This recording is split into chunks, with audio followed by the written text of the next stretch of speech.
جب شوہر بیوی کے سامنے آئے تو اس کے سامنے بلند آواز نہ کرے۔ تو عورت کو کیا چاہیے کوئی ایسی بات نہ کرے اس سے کہ خاوند کا دل دکھے، خاوند کے تقاضے کے معاملے میں اس کی فرمانداری کرے۔ جب خاوند کو محسوس ہو تو اس کے ساتھ کام بٹھائے، اس کو انکار نہ کرے۔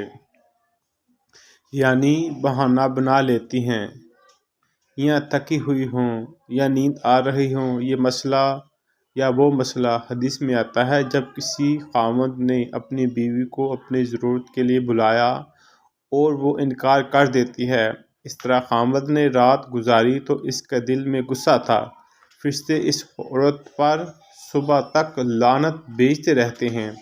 اس سے اندازہ لگائیں کہ شریعت نے بیوی کو کتنی تعلیم دی ہے کہ تم خاوند کے ساتھ محبت کا معاملہ رکھو۔ حدیث پاک میں آتا ہے کہ اگر خاوند اپنی بیوی کو اپنی ضرورت کے لیے بلائے، اگر وہ تنور پر روٹی لگا رہی ہو، تب بھی اس کو چاہیے کہ وہی کام چھوڑ کر اپنے خاوند کی ضرورت پوری کرے۔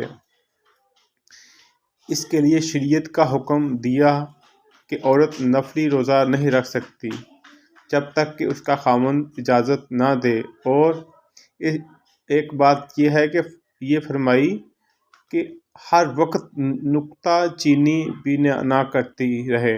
نبی اکرم صلی اللہ تعالیٰ علیہ وآلہ وسلم نے فرمایا، ایک تو یہ عیب زیادہ نکالتی ہیں، لعنت زیادہ کرتی ہے، اس میں یہ ٹھیک نہیں، وہ ٹھیک نہیں، ان میں منفی سوچ ہوتی ہے۔ دوسرا، ان میں دوسرے کے احسانات کو سرے سے ہی ماننے سے انکار کر دیتی ہیں۔ مثال کے طور پہ اگر خاوند ساری زندگی اس کو اچھا رکھے اور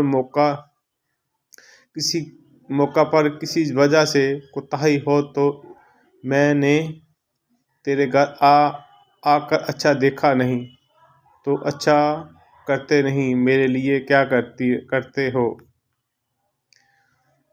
یہ جو احسان فراموش بنتی ہیں اور جو عیب نکالتی ہیں اور نکتہ چینی کرتی ہیں، شریعت نے کہا ہے ان گناہوں کی وجہ سے جہنم سے جائیں گی۔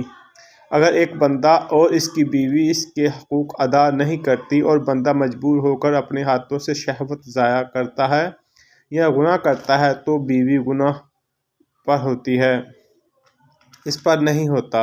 اگر بیوی حقوق ادا نہیں کرتی تو اس کے بزرگوں کو بلا کر فیصلہ کرو یا اس کے بعد اس کو چھٹی کر دو۔